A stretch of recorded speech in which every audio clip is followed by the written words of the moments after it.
Pre, yan. Ito yung gamit kong gamepad. Yan. Tapos, gamit kong emulator. Momo Player. So, auto-detect na yan. Auto-detect. Ito mo, tanggalin ko. Tapos, pag sinaksa ko,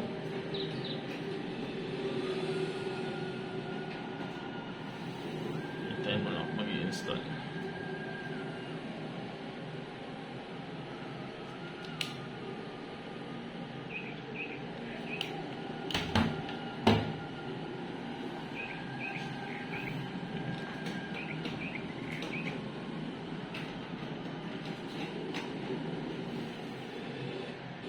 Yan.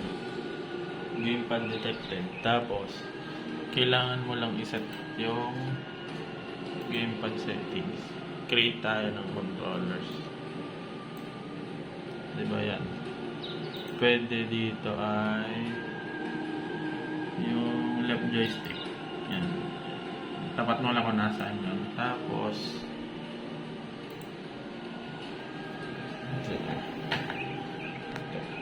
diba yan yung joystick? Diba yan yung joystick? Diba? Kailangan mo lang kapain. Kailangan kasi yung joystick ay nandun sa nandun sa tapat ng mismong kung gaano kalaki yung joystick ng game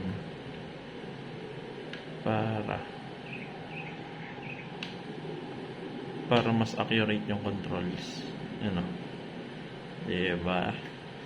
Tapos sabay iseset ka naman yung madami itong buttons so madami kang kumbaga parang compatible dun sa games. So tulad yan, lumabas na yung mga skills. So, pwede mo na ulit siyang i-edit.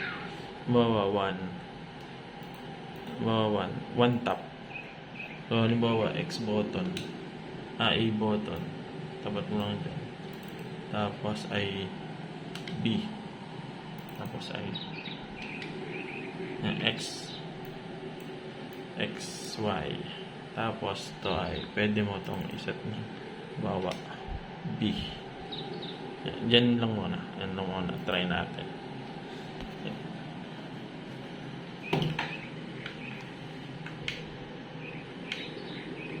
Ano na punta doon?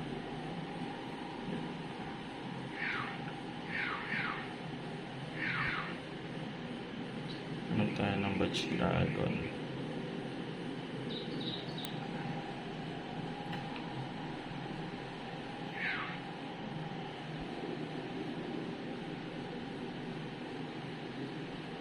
Ito, halimbawa to X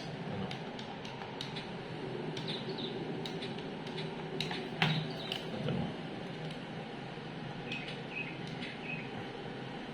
Tapos label natin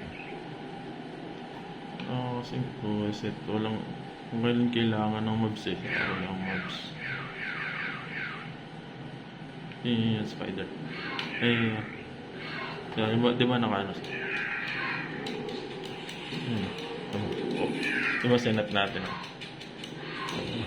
palit tayo